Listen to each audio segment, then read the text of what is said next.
Momentos de tensión en el Consejo de Seguridad de ONU en el aniversario de la guerra de Ucrania. Desde que hace justo un año Rusia inició la guerra en Ucrania, el Consejo de Seguridad de Naciones Unidas ha celebrado 40 reuniones dedicadas al conflicto, con Moscú como uno de los 5 miembros permanentes con derecho a veto, junto a China, Estados Unidos, Francia y Reino Unido. La parálisis se ha impuesto en el órgano, limitado a verse como escenario de choques y de los fracasos de la diplomacia.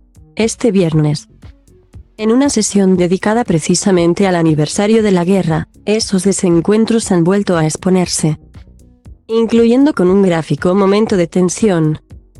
Ese revelador episodio ha llegado en los primeros momentos de la sesión, tras ofrecer una intervención. El ministro de Asuntos Exteriores de Ucrania, Dmytro Kuleba, ha pedido mantener en pie un minuto de silencio por las víctimas de la agresión.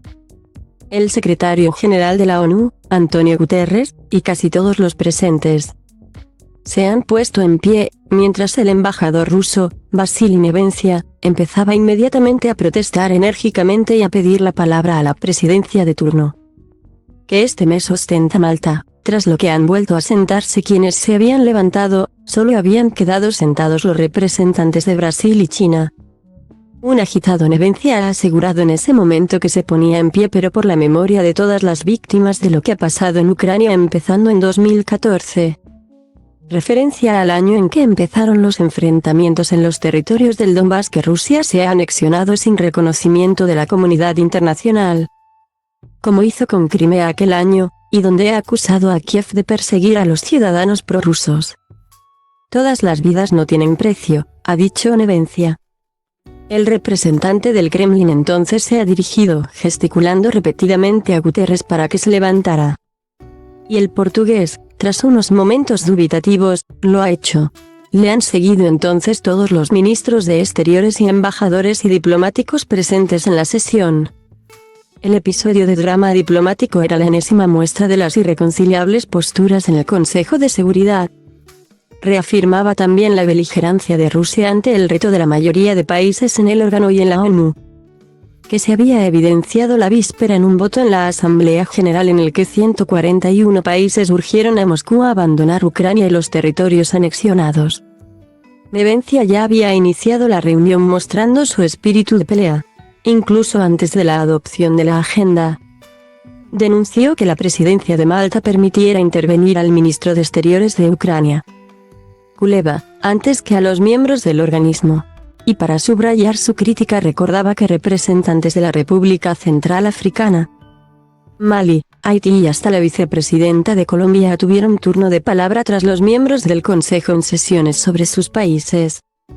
Asimismo, Nevencia había criticado que se invitara a hablar, además de a Josep Borrell como representante de la Unión Europea, a los ministros de 12 países, incluyendo España, cuyas posturas ha denostado como dictadas por la Unión Europea. No añadirán valor a la sesión, había dicho. Esta se ha abierto con un discurso de Guterres, que ha reiterado la denuncia de que la invasión de Ucrania es una violación flagrante de la Carta de Naciones Unidas y del derecho internacional. Y el ruso no podía ir mucho más allá de renovar las llamadas a dar una oportunidad a la paz, o de urgir a detener los ataques a la población y la infraestructura civiles, o de denunciar como inaceptables las amenazas veladas de usar armas nucleares. Su intervención quedaba sobre todo como un largo inventario del desastre de la guerra.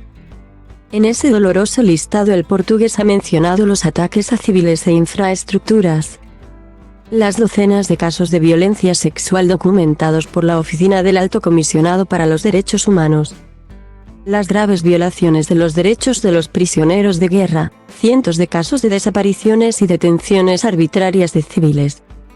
Guterres ha puesto también números al infierno que viven los ucranios, casi 18 millones de personas. Cerca del 40% de la población, necesitada de ayuda humanitaria y protección, ese mismo porcentaje sin capacidad de conseguir el alimento necesario para la supervivencia. El 30% de los trabajos que había antes de que se iniciara la guerra desaparecidos. Más de 8 millones de ucranios, ha recordado Guterres, han tenido que salir del país. Y otros 4 millones son desplazados internos. La mitad de los niños han tenido que abandonar sus hogares. La Organización Mundial de la Salud ha verificado más de 700 ataques en instalaciones médicas. Más de 3,000 escuelas han sido destruidas o dañadas.